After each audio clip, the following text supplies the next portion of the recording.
창세기 35장 9절에서 15절, 이 구절은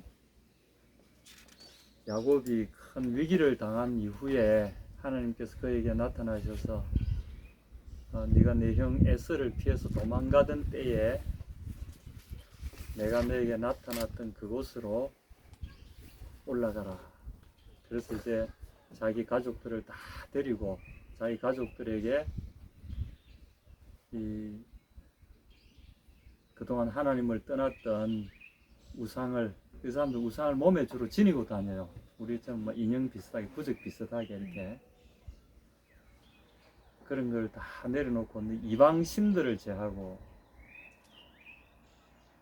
외국 신들이지, 외국 신들. 하나님을 제외한, 우리 하나님, 예후 하나님, 여호와 하나님을 제외한 모든, 이게 벌써 그 막내딸이 디나가 그 주변 사람들, 그 딸들을 보기 위해서 갔다, 이 말은 문화가 상당히 침투되어 있고, 그게 그 주변에 바단 아람에서 돌아오자마자, 자기 삼촌에게서 돌아오자마자 이제 그 가나안 족속들의 문화 속에 이미 침투를 받기 시작했다는 거죠.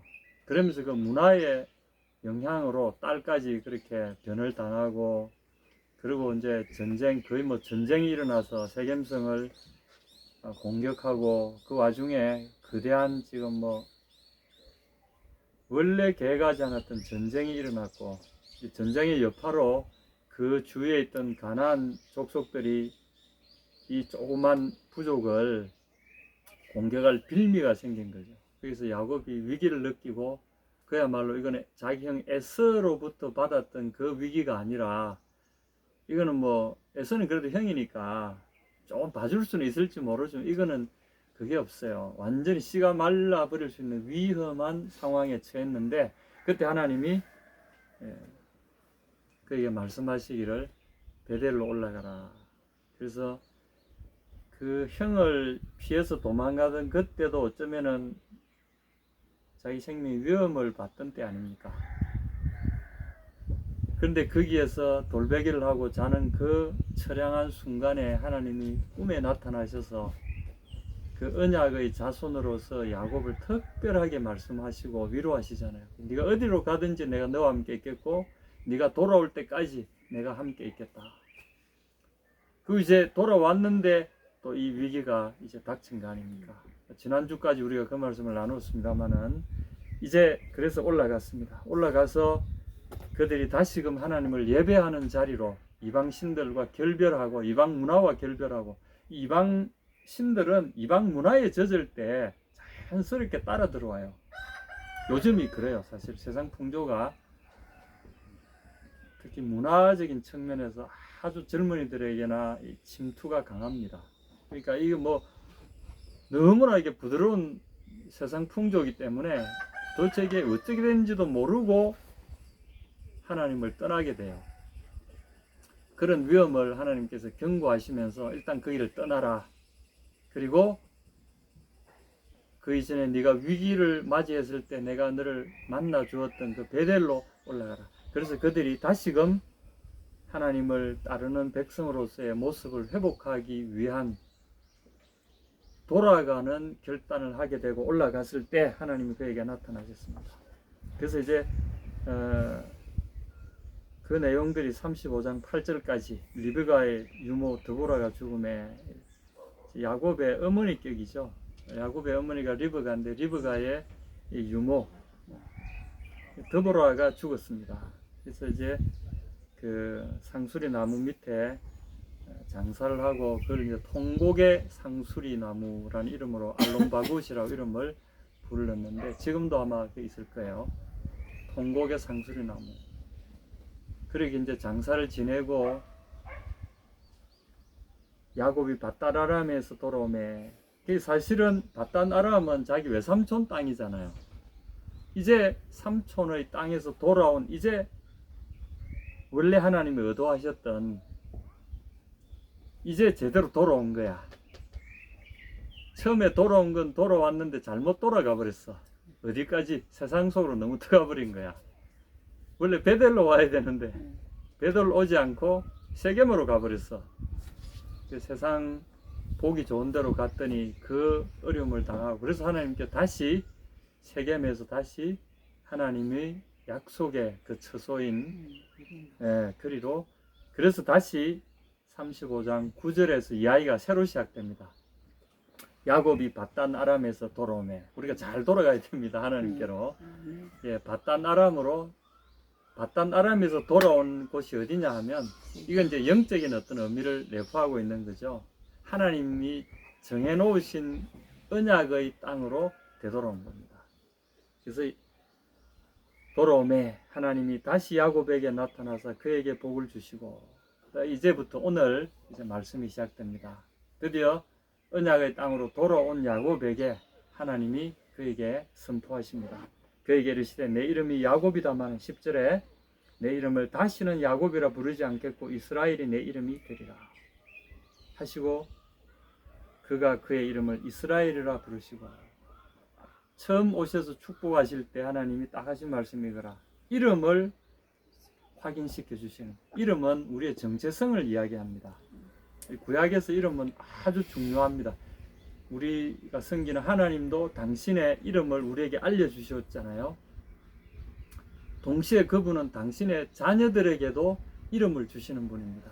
그것은 그 이름에 이 사람의 정체성을 담아서 주시는 거죠. 그 정체성이 담긴 이름 안에는 우리의 사명과 또 하나님이 우리를 통해서 해야 하실, 우리가 앞으로 어떤 사람이 되어야 되고 어떤 삶을 살아야 될지에 대한 모든 것이 응축되어서 그 속에 들어가 있습니다. 그래서 이 야곱이란 이름과 이스라엘이란 이름은 우리가 잘 알죠. 야곱은 히브리 동사입니다. 아카브라는 게 발 뒤꿈치를 말하는데, 이 야곱이란 말은 그가 발 뒤꿈치를 잡을 것이다, 이런 뜻입니다. 히브리어 미완료 3인칭 단수 형태라고 우리가 하는데, 우리는 명사를 이름으로 삼는데 이 사람들은 동사를 이름으로 삼아요. 참 재밌습니다. 이 사람이 이제 우리가 말하는 여호와라는 이 이름도 사실은 동사입니다. 내가 너희와 영원히 함께 있으리라, 확실히 너와 함께 있으리라, 그런 의미에서 출발한 동사입니다. 동사. 이 동사 이름은 우리에게 어떤 의미를 갖느냐 하면, 이스라엘도 동사 이름이고요, 야곱도 동사 이름이에요. 동사는 이 행동을 말하는 거죠. 다시 말해서 지금 바람이 움직이잖아요. 움직임을 표시하는 것이 동사입니다. 그 움직인다 이 말은 살아있다 이 말이죠. 그래서 이 이름을, 히브리 사람들이 이름을 지을 때 쓰는 이 동사 형태의 이름은 산자의 의미를 일단 가지고 있어요. 살아있다는 거, 살아있고 존재한다는 의미를 깔고 이름을 주는 겁니다. 놀랍지 않아요? 근데 이 처음에 이 야곱이란 이름의 주어가 누구냐면 그가라는 3인칭 단수 남성입니다. 다시 말해서 그가 발목을 잡을 것이다. 그러니까 이 사람이 주어가 되는데 그라는 3인칭 남자가 주어가 되어 있는 거예요. 그가 발목을 잡을 것이다. 다시 말해서 이 이름의 주인공 그가 발목 잡는다 이 말은 우리로 말하면 등을 친다, 뒤통수 친다, 이런 의미를 갖습니다. 그러니까 딱 숨어 있다가 발목을 확 잡아버리면 어떻게 됩니까?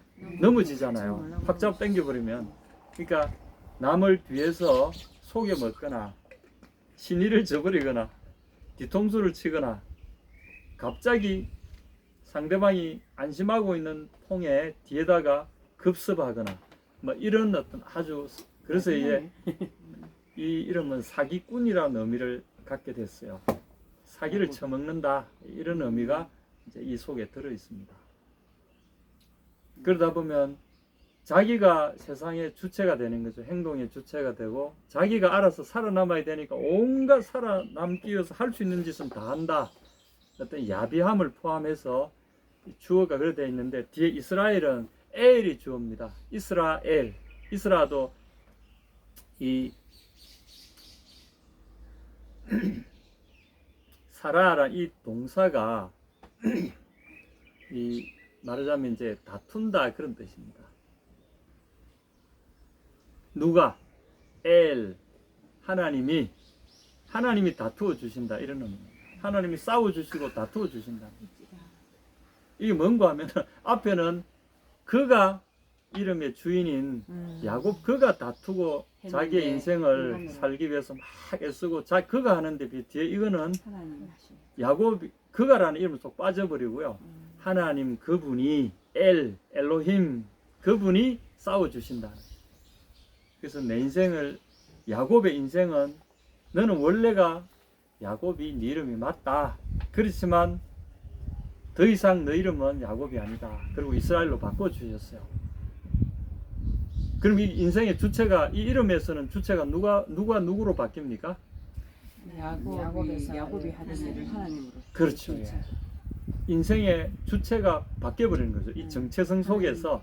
다시 말해 이 사람은 자기 힘으로 사는 게 아니라 하나님이 살아주시는 삶을 사는 사람, 이런 뜻입니다. 그러니까 하나님께서 이 사람을 위해서 싸워주시는 사람이라는 뜻이죠. 그러니까 이 사람 건드리면 누가 가만 안 있습니까? 하나님. 이 사람 축복하면 누가 대신 축복해 주실까요? 이 사람을 저주하면 누가 대신 저주해 줄까요? 무서운 겁니다. 그러니까 이 사람 건드리면 안 되는 사람이에요. 너는 내 거다라는 아주 강력한 방어막이 이 이름 속에 들어가 있습니다. 첫 번째 축복은 이겁니다. 그래서 우리 그리스도인들이, 예수 안에 있는 그리스도인들이 갖는 축복의 가장 큰 축복은 예수 이름 안에 있는 우리의 존재성입니다. 예수 믿는 사람 누구 이렇게 부르잖아요. 이게 크리스찬이라는 뜻이고 교회라는 의미입니다. 주의 것, 그리스도의 것. 크리스티안이라는 이 영어 크리스찬은 크리스티아노스라고 해서 그리스도의 것 이런 뜻입니다. 그리스도의 소유물된 그리스도의 것.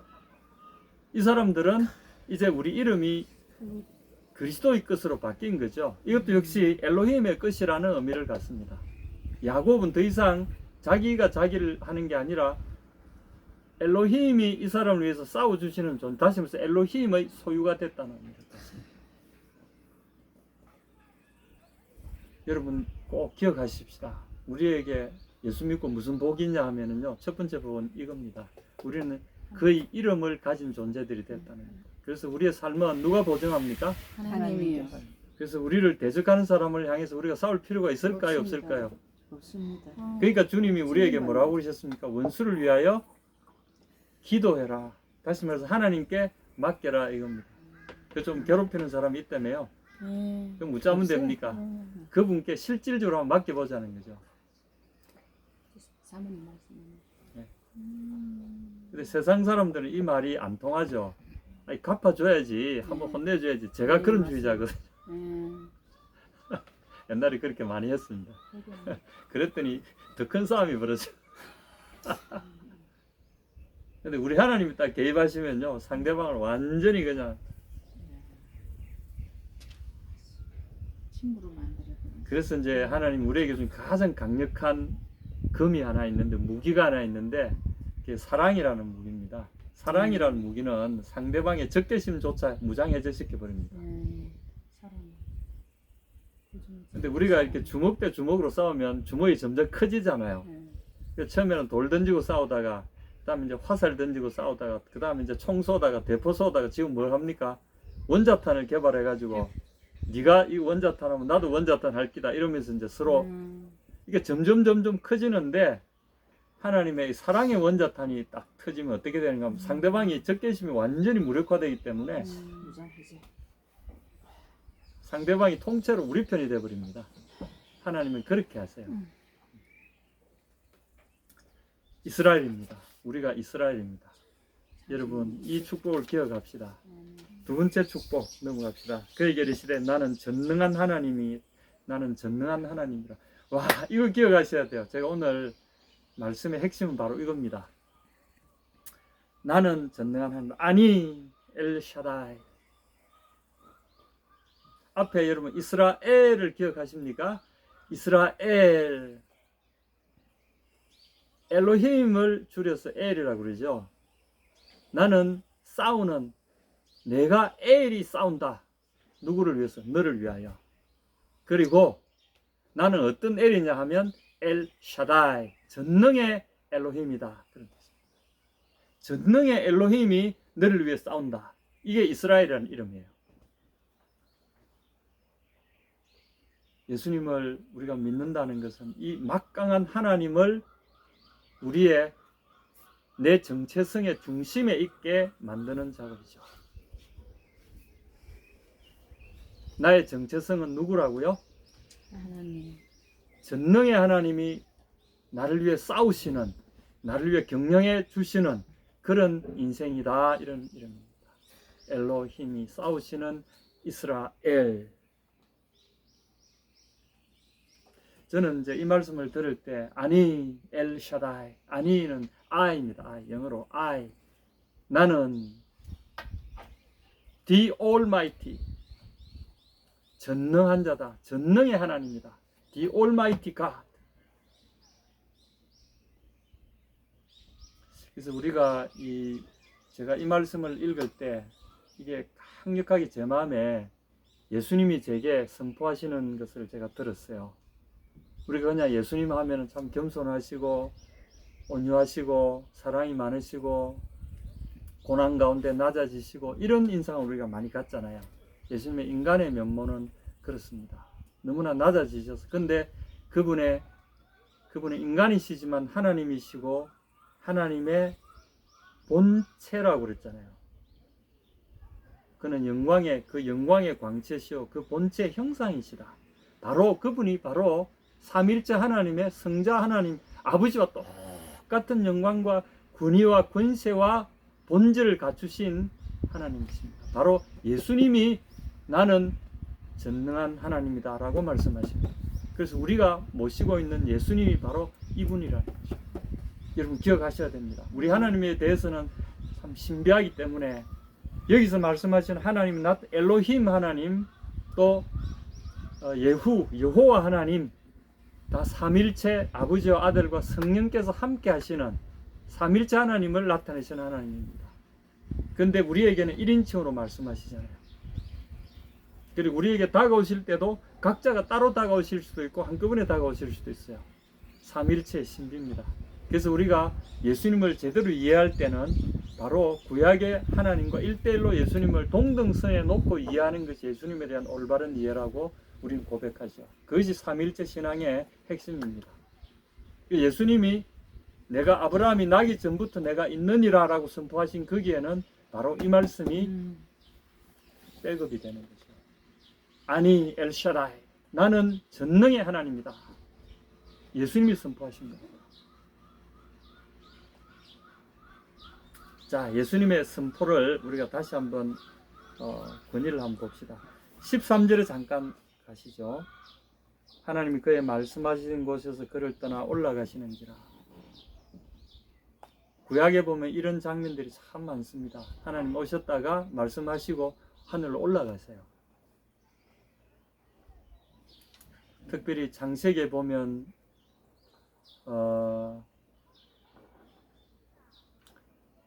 그 롯과 그의 가족을 구원하시기 위해서 하나님이 아브라함에게 오셨잖아요.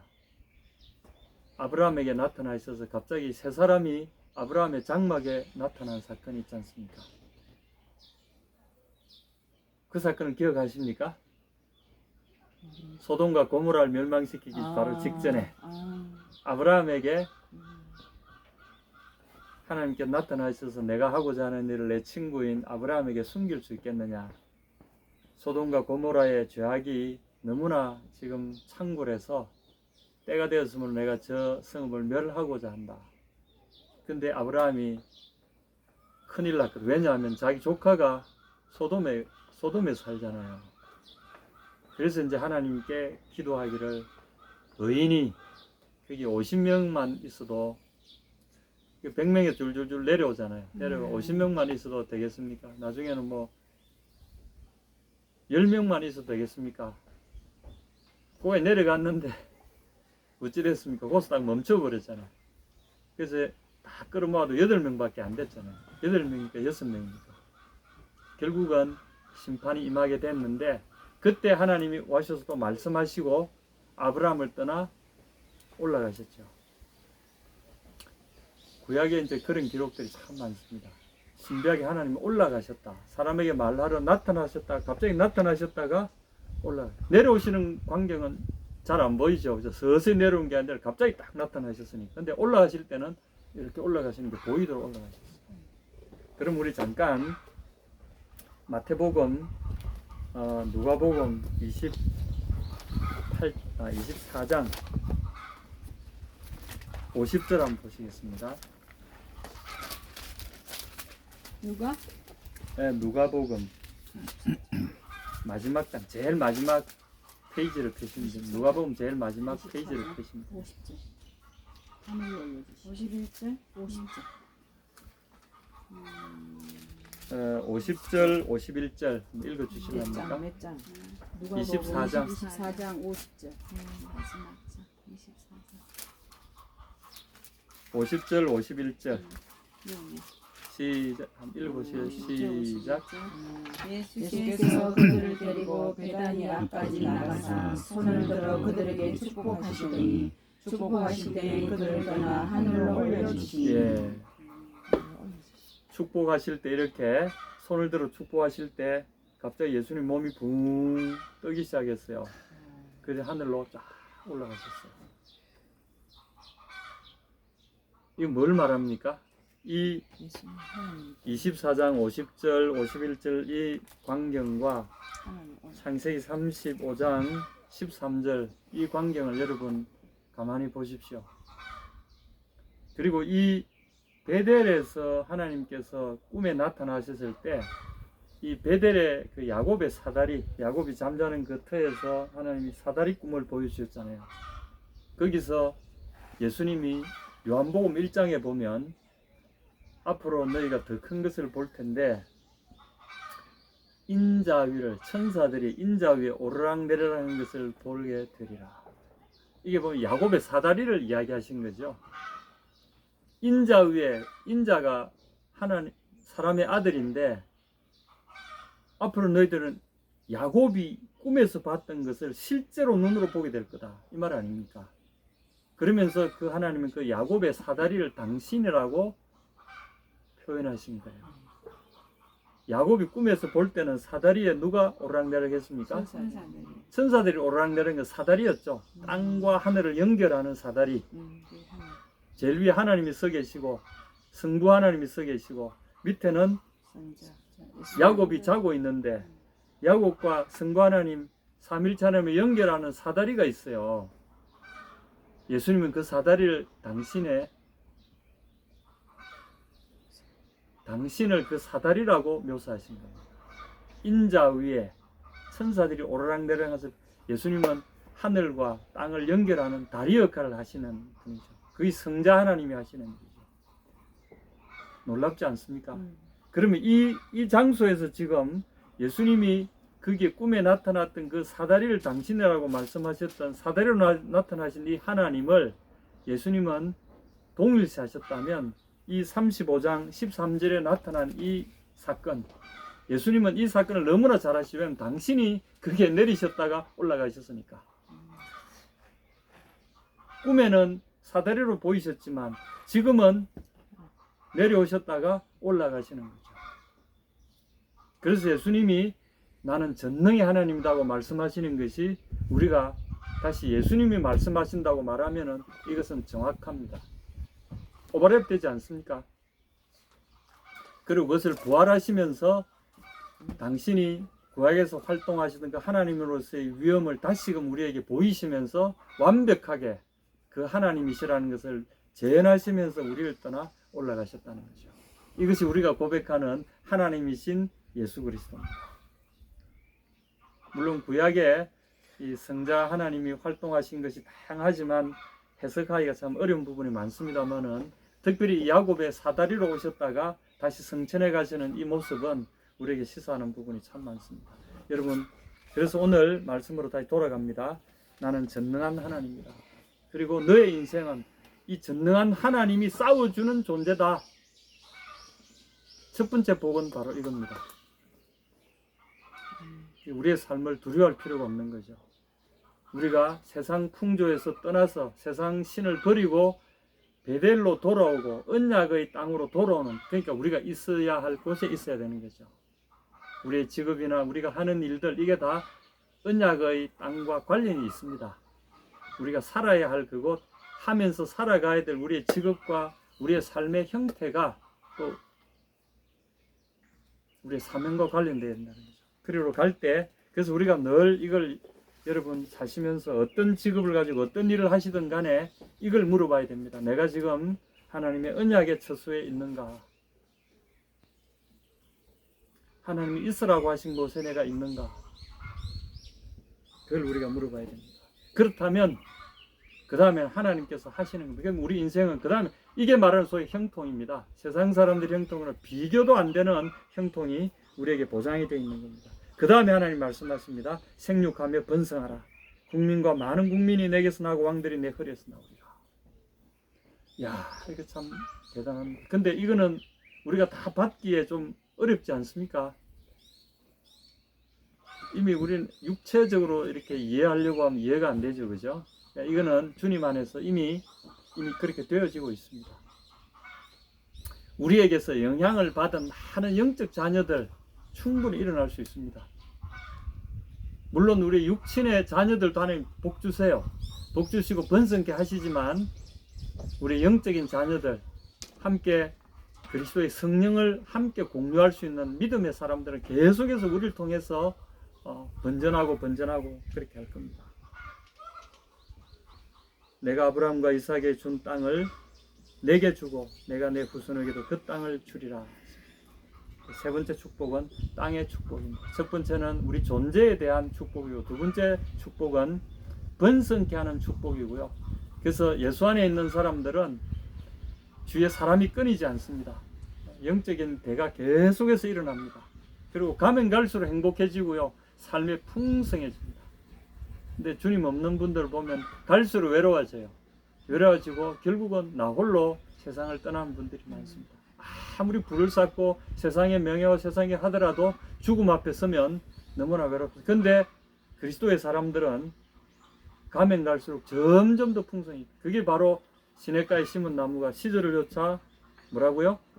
과실을 맺으며 그 잎이 풍성해지죠. 갈수록 이게 우리 삶의 특징입니다. 그리고 세 번째는 실제로 땅을 내게 준다. 이 땅은 우리의 영향력이 미치는 곳까지를 의미하죠. 실제로 부동산을 우리가 많이 소유할 수도 있죠. 근데 이 땅은 우리의 영향력을 의미합니다. 저는 이 말씀을 들을 때 이곳에 내가 발붙일 만한 내 소유 한 뼘도 없지만 여기서 내가 누릴 수 있도록은 하나님께서 어마어마하게 주셨잖아요. 엄청나네. 이 전체가 우리 누릴 수 있는 공간이죠. 세상의 법률은 어떻게 됐더라도 여기 내가 주인처럼 살지 않습니까? 우리의 땅이 넓어집니다. 그리고 실제로 필요하면 등기 권리증이 등기 같은 땅도 능히 주십니다. 아멘. 따라옵니다.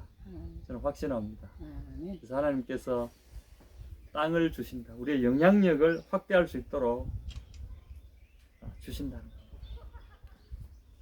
그리고 우리 하나님이 올라가셨습니다. 여러분 오늘 말씀 끝났습니다. 아멘. 핵심은 뭡니까? 우리 함께 하시네. 예, 우리의 이름이 우리 이름이 바뀌었습니다. 원집사님 이름이 어떻다고요? 이스라엘. 이스라엘입니다. 이스라엘입니다. 원시 집안의 참 이스라엘. 귀한 자손이지만 이제 예수님의 이름으로 바뀌면서 이스라엘, 우리 다 이스라엘들이 된 겁니다. 하나님이 이스라엘 싸워주시는 의식. 이스라엘 미녀 이랄까요? 감사합니다. 이스라엘. 맞아요. 예. 잊지 마십시오. 이스라엘. 네, 이스라엘. 이스라엘은 그냥 남의 이름이 아니라 바로 우리 자신들의 이름입니다. 하나님이 지어주신 우리 자신의 이름입니다. 이 이름을 가지고 여러분도 여러분의 육신의 자녀들, 영적인 자녀들을 축복하십시오. 그리고 이 축복권은 우리에게, 이 축복을 받은 사람들에게 놀랍게도 축복권이 같이 가는 거 아시죠? 맞아요. 부모님에게 축복을 놀랍습니다. 예. 우리에게 주신 이 축복이 아버지는 축복을 나눌 수 있는 권한까지도 주어져 있다는 사실을 기억하시기 바랍니다. 그래서 옆에다가 축복하십시오. 우리 자녀들에게 축복하고 영적인 자녀들에게 축복을 나누어 주십시오. 축복은 더 커져갑니다.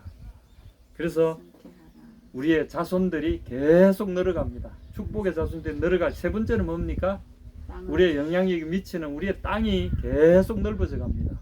하나님은 그 축복을 주셔서 이 땅에서 우리를 통해서 당신의 영광이 온 땅에 충만하기를 기대하시고 또 그 계획을 가지시고 우리를 부르셔서 당신의 이름을 우리에게 심어주신 겁니다.